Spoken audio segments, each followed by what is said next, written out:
Hello everyone, welcome to our YouTube channel Physics by Chirag sir. Today we are going to discuss about the percentage errors. तो percentage error के और भी कुछ हम लोग sums जो है वो सॉल्व करने वाले हैं न्यूमेरिकल्स. तो वो न्यूमेरिकल में डेटा क्या दिया हुआ है, find the percentage error in kinetic energy. Important है kinetic energy. Kinetic energy of a body having a mass of 60.0 plus and minus 0.3 grams and moving with the velocity of 25.0 plus and minus 0.1 centimeter per second. So we have to find out, first of all write down the given data.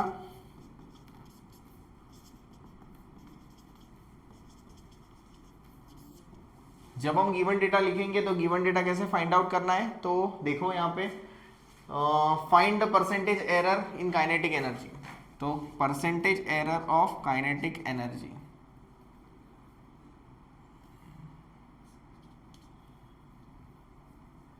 Is equals to delta K upon K into 100 question mark. ये form में हमें solve करना है. Body of having a mass दिया हुआ है m is equals to 60.0 plus and minus 0.3 gram. Velocity v is equals to 25.0 plus and minus 0.1 centimetre पर second. Okay, so first of all आपको यहाँ पे काइनेटिक एनर्जी फाइंड आउट करना है. So kinetic energy के लिए फॉर्मूला आएगा kinetic energy is equals to half m v square. इसका अभी हमें क्या करना है, first of all relative error find out करना. परसेंटेज एरर डायरेक्टली नहीं आता है, we have to find out the relative error. तो रिलेटिव एरर कैसे निकालेंगे, delta K upon K, okay, into is equals to करेंगे पहले हाफ. अभी नंबर का कोई भी परसेंटेज एरर के फॉर्मेट में हम लोग नहीं निकाल सकते, तो इसको कंसीडर नहीं करना है. तो ये बन जाएगा m के लिए delta m upon m, multiply होगा तो प्लस. कंसिडर करते हैं हम for the percentage error. Power 2 है यहाँ पे, अगर पावर 2 है तो 2 को ऊपर आगे लेके जाएंगे और ये बन जाएगा delta v upon v. Okay, तो वैल्यूज को फाइंड आउट करना है हमें. ये होगा हमारा डेल्टा m, ये होगा हमारा m, ये होगा हमारा डेल्टा v और ये हो जाएगा हमारा v. Okay, so kinetic energy का परसेंटेज एरर अगर फाइंड आउट करना है तो मैं यहाँ पे करता हूँ delta kinetic energy upon kinetic energy into 100 delta m upon m into 100 हो जाएगा और 2 into delta v upon v into 100 हो जाएगा.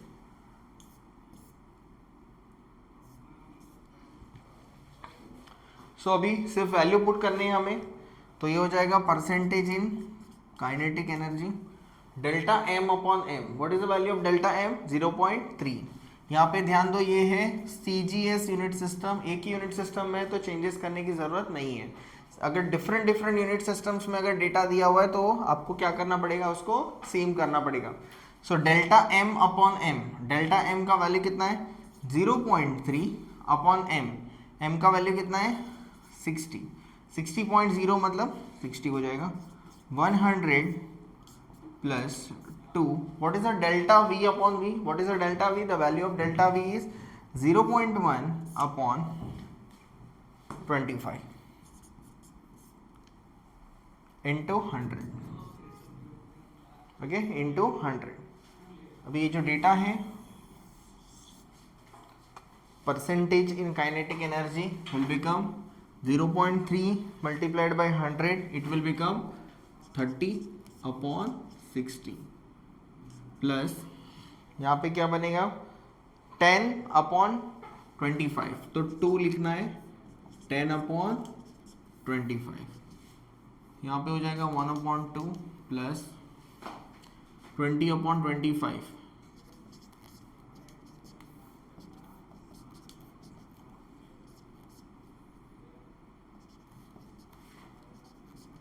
Four upon 5. ओके, सो ये बन जाएगा 5 प्लस 8 अपॉन 10. 5 प्लस 8 होता है 13 upon 10. It will become 1.3%.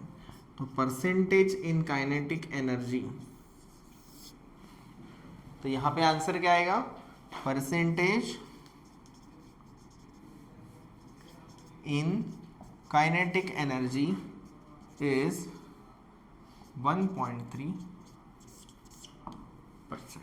Okay, so this is nothing but the solution for this particular equation which is given in your textbook, and this is the most common question which comes in the exam में ये आता है most commonly, तो अच्छे से practice करना है. Okay, और आपका आंसर एक्यूरेट है, दैट इज नथिंग बट 1.3%. अभी हम नेक्स्ट न्यूमेरिकल करेंगे, न्यूमेरिकल नंबर 10. ओके, सो ये किसके बेसिस पे, सिग्निफिकेंट फिगर के ऊपर है.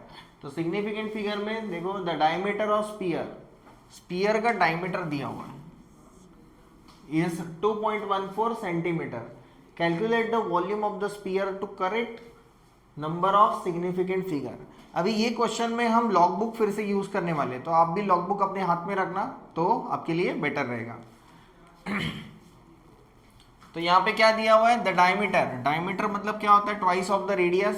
So it is given data सबसे पहले लिखना बहुत इंपॉर्टेंट है. गिवन डेटा के लिए diameter is d is equals to होता है 2r which is equals to 2.14 centimetre. तो r का वैल्यू कितना आएगा, r का वैल्यू आएगा 2.14 सेंटीमीटर, देन डिवाइड बाय 2. तो 2 से डिवाइड करेंगे तो आंसर क्या आएगा आपका 1 पॉइंट डायरेक्टली 14 नहीं आएगा, आपको क्या लेना पड़ेगा 0. ये 1 क्या होगा, 0 होगा, 0 को तो डिवाइड नहीं होता है. देन आएगा 7, तो ये आएगा centimetre. r is equals to 1.0 centimetre. अभी हमें फाइंड आउट क्या करना है, calculate the volume of the sphere. Okay, तो वॉल्यूम ऑफ स्पीयर क्या होता है, वॉल्यूम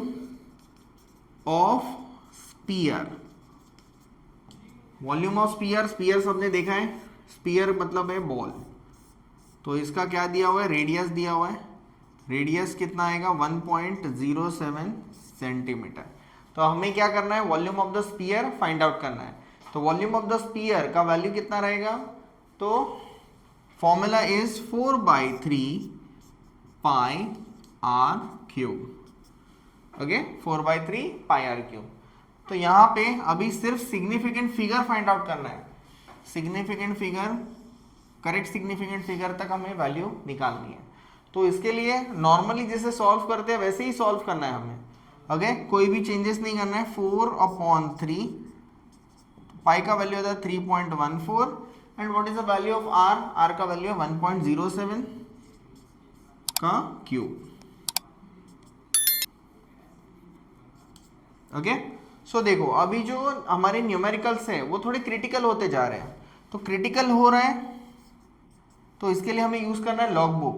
तो लॉग बुक में अभी यहाँ पे डिवाइड हो जाएगा, तो डिवाइड करेंगे तो कितना आएगा, यहाँ पे 3 1 3 0.0 3 4 12.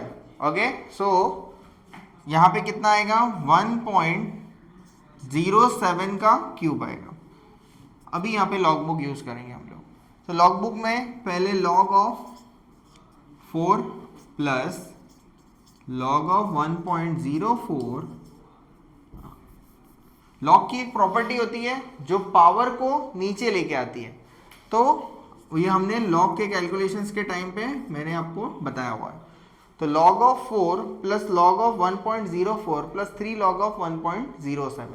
अब ये तीनों को हम लोग ऐड करेंगे. तो लॉग कैलकुलेशंस के लिए लॉग ऑफ 4.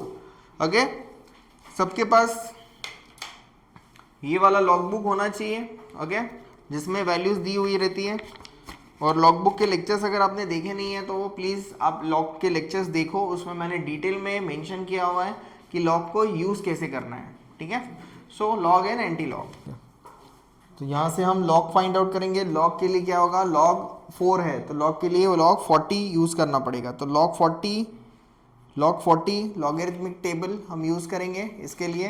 तो लॉग 40 का जो वैल्यू है आपको लॉगरिथमिक टेबल में जाना है और 40 का 0 चेक करना है. That is nothing but 6021. 0 point characteristics क्या आएगा, 4 का एक डिजिट है तो कैरेक्टरिस्टिक्स आएगा 0.6021 प्लस यहाँ पे जो सेकेंड हमें दिया है वो वैल्यू है हमारी 1.046।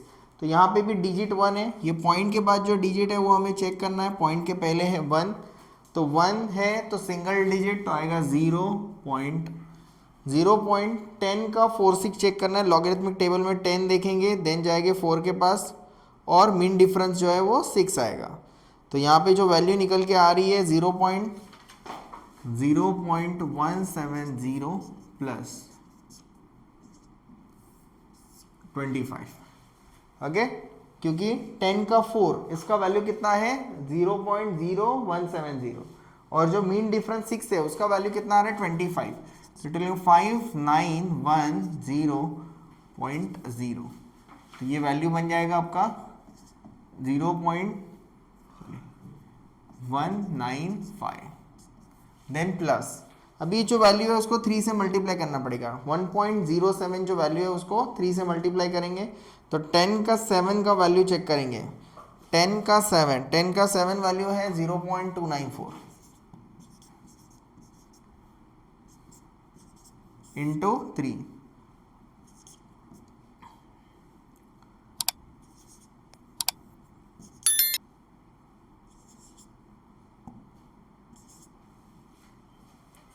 तो आपका वैल्यू कितना आ रहा है, ये जो वैल्यू है यहाँ पे भी 0 आएगा, तो आपका जो वैल्यू है वो आएगा 0.0882, तो यहाँ पे लिखेंगे हम 0.088 एंड 2, इसको ऐड कर देंगे, ऐड करेंगे तो कितना वैल्यू होगा 7 + 1 8, ये आएगा 19, 1 कैरी किया 07098, ओके, कितना आ रहा है 6, एक बार वापस चेक करेंगे, 6 + 2 8, देन 2 + 9 + 8, 2 और 8 होंगे 10 एंड 9 हो जाएगा 19, तो 19 हमने लिख दिया, 2 10 हो गया, 8 + 2 1 कैरी किया, ओके, तो इट विल बिकम 0.7098। अभी इसका ये आ गया लॉग का वैल्यू, हमें फाइंड आउट करना है the value of anti log. तो एंटी लॉग का जो वैल्यू है, टेबल क्या करना है आपको, दूसरे साइड जाना है, दूसरे साइड जाके जब हम चेक करेंगे तो 0.7, तो 70 पॉइंट के बाद चेक करना है, कितना आएगा 70 का 70 देखो 70 का 9 चेक करना है, 5117 और उसका मीन डिफरेंस 8, तो मीन डिफरेंस 8 वही लाइन में आपको आगे देखना है, मीन डिफरेंस 8 का वैल्यू होता है 9, तो आएगा +9, तो ये वैल्यू बन जाएगा 16, 26 हो गया, ये 1 प्लस करेंगे तो 1 और आएगा 5, तो ये जो वैल्यू है आपका निकल के आया है 5126, कितना है 5126। तो पॉइंट देखो, ये इसको कहते हैं हम मेंटेंसा, तो मेंटेंसा क्या करना है आपको, तो मेंटेंसा आपको 0 है, तो डिजिट क्या होता है, your digit is equal to mantissa +1, तो 0 है तो 0 + 1 1, तो आपको एक डिजिट के बाद क्या करना है, पॉइंट को लिखना है एक डिजिट के बाद, तो यहाँ से कैलकुलेट करेंगे फ्रॉम लेफ्ट से आएगा 5.126, राउंड फिगर करेंगे सिग्निफिकेंट फिगर के लिए, तो ये 26 के लिए हो गया 3, तो हो जाएगा ये सेंटीमीटर क्यूब। तो आपका जो वॉल्यूम है वो वॉल्यूम आपको मिला 5.13 सेंटीमीटर क्यूब। तो आपका जो आंसर है, the diameter of the sphere is given and the calculate the volume of the sphere. तो ये कैलकुलेशंस आपको साइड में लिखने हैं, नीचे आपको स्टेटमेंट लिखना है, volume of sphere is 5.13 centimetre cube. Okay, so this is your answer. और यहाँ पे हमने मैक्सिमम जो आपके न्यूमेरिकल्स है, यूनिट्स एंड मेजरमेंट के जो न्यूमेरिकल्स है वो हमने कवर किए हैं। अगर कुछ भी डाउट होगा या कोई भी अगर प्रॉब्लम है तो आप कमेंट सेक्शन में पूछ सकते हो, और ये सम्स को बार बार प्रैक्टिस करो, प्रैक्टिस करने के बाद आपको आएगा। डायरेक्टली फर्स्ट अटेम्प्ट में किसी को भी सम्स डायरेक्टली आते नहीं है, जैसे आप धीरे धीरे प्रैक्टिस करोगे तब आपको ये आएगा। ओके, तो consistency is the key of success, so keep practicing and subscribe करो चैनल को, और नए हो चैनल के तो सब्सक्राइब करो, शेयर करो अपने फ्रेंड्स के साथ, और कुछ भी डाउट्स रहेंगे आपके फ्रेंड्स को भी तो भी वहाँ पे मेंशन करो। Okay, thank you.